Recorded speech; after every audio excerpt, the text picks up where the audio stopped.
थोडे टिकून दर निश्चित केले असताना ही लूटमार कशासाठी असा प्रश्न उपस्थित होतो.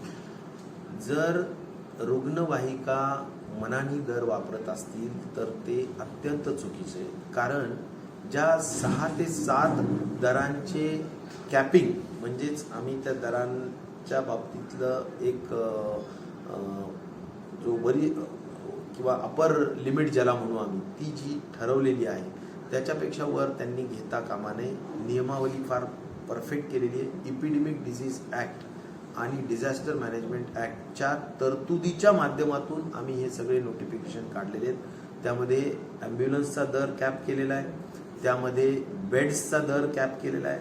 बेड्समध्ये विगतवारी करण्यात आलेली आहे की साधे बेड्स, त्याच्यानंतर ICU बेड्स आणि व्हेंटिलेटर ICU बेड्स, त्यानंतर कुठल्याही परिस्थितीत HRCT जे आहे त्याच्या संदर्भात 2000 आम्ही दर केलेला आहे, त्यापेक्षा जास्त घेता कामा नये. प्लाझ्मा 5500 केलेला आहे, त्यापेक्षा जास्त घेता कामा नये. तुमचा RT-PCR जो दर आहे तो आता 500 रुपये केलेला आहे, त्यापेक्षा कोणत्याही RT-PCRच्या प्रायव्हेट लॅबने जास्त घेता कामा नये.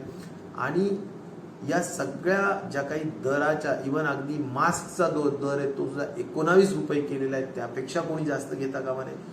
हे सगळ्या दरांचे जे काही नोटिफिकेशन आहेत ते आजही या तारखेलाही सध्याही लागू आहेत. आणि म्हणून मला कलेक्टर्स, कमिशनर्स आणि सर्व प्रशासनातल्या अधिकाऱ्यांना नम्र सूचना करायच्या, कुठल्याही परिस्थितीत सामान्य माणसाची लूट होऊ देता कामा नये. हे सगळे जे नियम आहेत त्या नियमाच्या अनुषंगाने, खास करून बेड्सच्या अनुषंगाने प्रत्येक हॉस्पिटलला, जे कोविड हॉस्पिटल आहे त्या प्रत्येक कोविड हॉस्पिटलला एक ऑडिटर, तो शिक्षक असो किंवा ऑडिट सेक्शनचा असो, त्याला ट्रेन करून त्याला तिथे बसवलंच पाहिजे.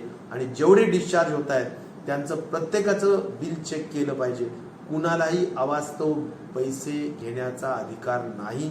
आणि मला वाटतं की कलेक्टर, कमिशनरनी यामध्ये अधिक जास्त लक्ष द्यावं. जे हॉस्पिटल्स आणि जे लोक चुका करत असतील त्यांच्यावर कडक कारवाई करावी.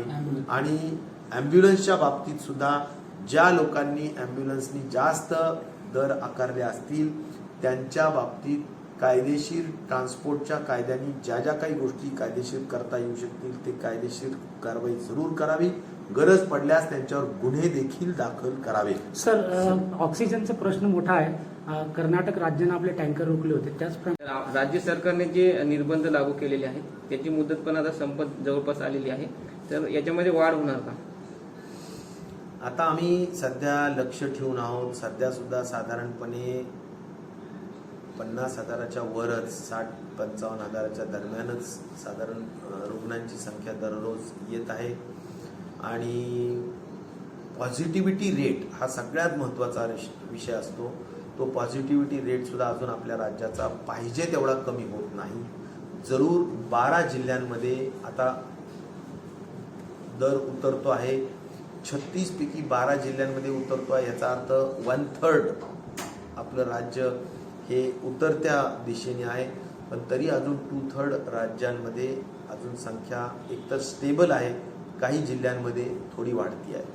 त्यामुळे त्यावर लक्ष ठेवून आहोत.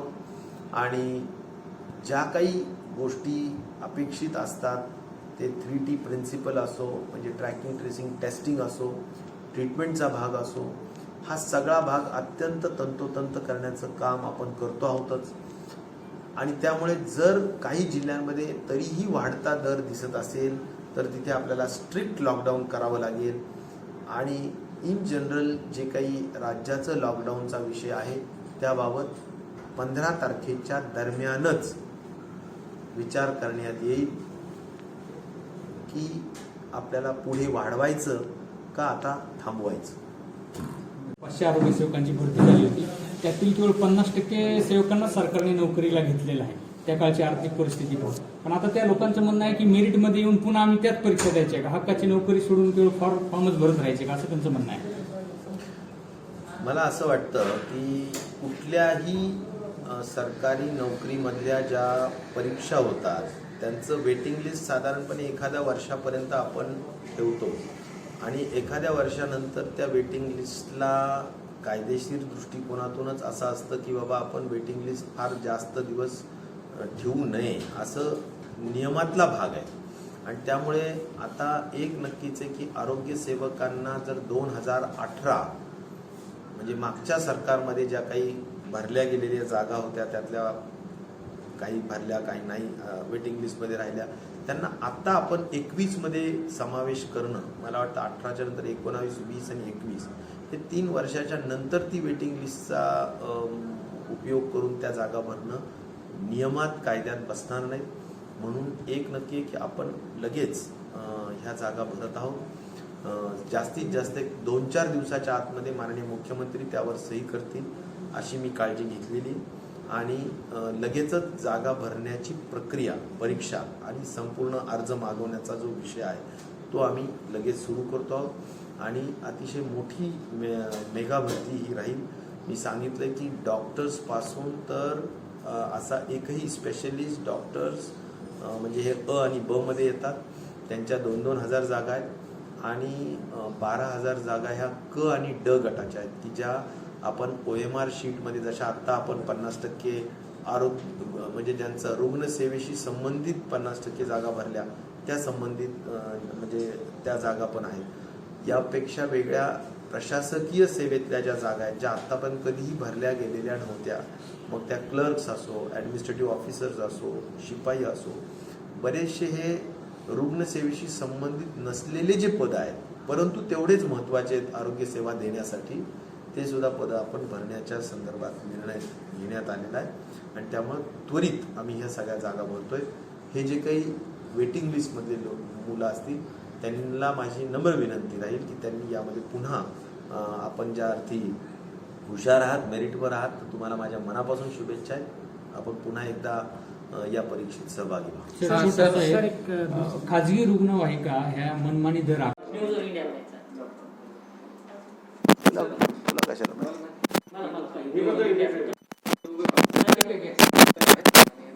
सर मुझे ये बताओ, अभी महाराष्ट्र में कड़क निर्बंध लागू करेंगे क्या?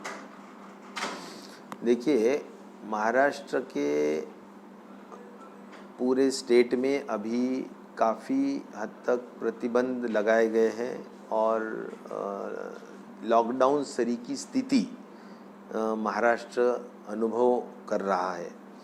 आज अगर एसेंशियल सेवा अगर छोड़ी तो बाकी सभी सेवाओं को बंदी की गई है और फिर भी बहुत ज़्यादा संख्या आगे नहीं बढ़ी, फिर भी कम भी नहीं हो रही है. 50,000 to 60,000 के दरमियान ये संख्या पॉजिटिव रह रही है. पॉजिटिविटी रेट ज़रूर कुछ ज़िलों में 12 ज़िलों में कम हुआ है. इसका केंद्र सरकार ने भी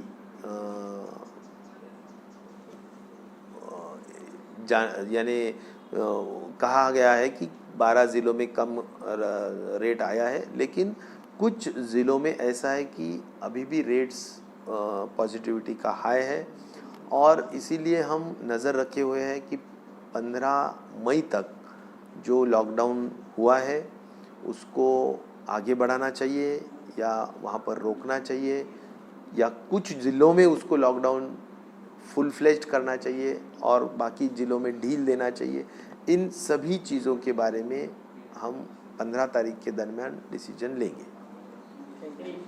4 टँकर पकडले गेले. ऑक्सिजनच्या बाबतीत केंद्रीय गृहमंत्री श्री अमित शहा यांनी प्रधानमंत्र्यांच्या VC मध्ये फार स्पष्टपणे सर्व मुख्यमंत्र्यांना सांगितले की ज्याचा जे अलॉटमेंट आहे ते ज्या राज्यातून निघतील त्यांना कोणीही अडवता कामा नये, अशा स्पष्ट सूचना त्यांनी मुख्यमंत्र्यांनाही दिल्यात आणि त्या केंद्रीय गृहमंत्र्यांनी मला वाटतं सर्व राज्यांच्या मुख्य सचिवांनाही दिलेल्या आहेत. त्यामुळे अशा पद्धतीनं एक आपलं भारत देश आपला एक देश आहे, सगळेच लोकांचं सगळ्यांचंच महत्त्व आहे आणि त्यामुळे कोणीही अशा स्वरूपाने आपापल्या राज्यापुरतं नियम डावलून काही गोष्टी करणं अत्यंत चुकीचं आहे आणि मला वाटतं की असं करता कामा नये. जर असं घडलं तर या बाबतीतली खूप सिरियस कंप्लेन आम्ही केंद्र शासनाला करू. मला विश्वास आहे की केंद्र शासन यामध्ये दखल घेऊन त्वरित या संदर्भात जे राज्य असं चुकीचं करतील त्यांच्यावर कारवाई केली पाहिजे. सर, महाराष्ट्रापेक्षा जास्त दर गुजरातमध्ये मिळत आहे म्हणून हे टँकर गुजरातला पळवले जात होते. मला एक समजतं की दराचा हा जो काही विषय असतो ऑक्सिजनचा, तो केंद्राने फिक्स केलेला दर आहे, पर मीटर क्यूब फिक्स केलेला दर आहे. त्याच्यामध्ये कोणीही वाढ करण्याचं कारण नाही.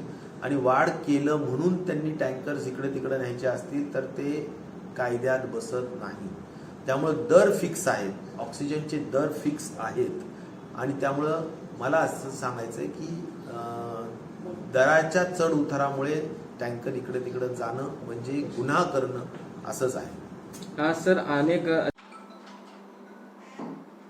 कोरोना का संक्रमण अभी बच्चों में भी दिख रहा है, 10 साल और उसके ऊपर के बच्चों में भी काफ़ी दिख रहा है. इसलिए हम पीडियाट्रिक यानी छोटे बच्चों के लिए जो ट्रीटमेंट करना ज़रूरी है उसके लिए भी हमने एक खास टास्क फोर्स, हम उसका एक नॉमिनेशन कर रहे हैं. बेस्ट ऑफ द जो पीडियाट्रिशियंस है महाराष्ट्र के वो टास्क फोर्स में लिए जाएंगे. बच्चों के लिए अलग तरीके से वेंटिलेटर्स रहते हैं, उनके बेड्स अलग रहते हैं, तो उसकी भी एक व्यवस्था करने का या प्रबंध करने का काम हम नियोजन उसका कर रहे हैं. ये task force paediatrics task force जो है वो इसमें सलाह राज्य शासन को देगा. और आने वाले दिनों में हम तीसरी वेव का जो अंदेशा जो बोला जा रहा है इसके लिए हम ये सब तैयारी करके रख रहे हैं.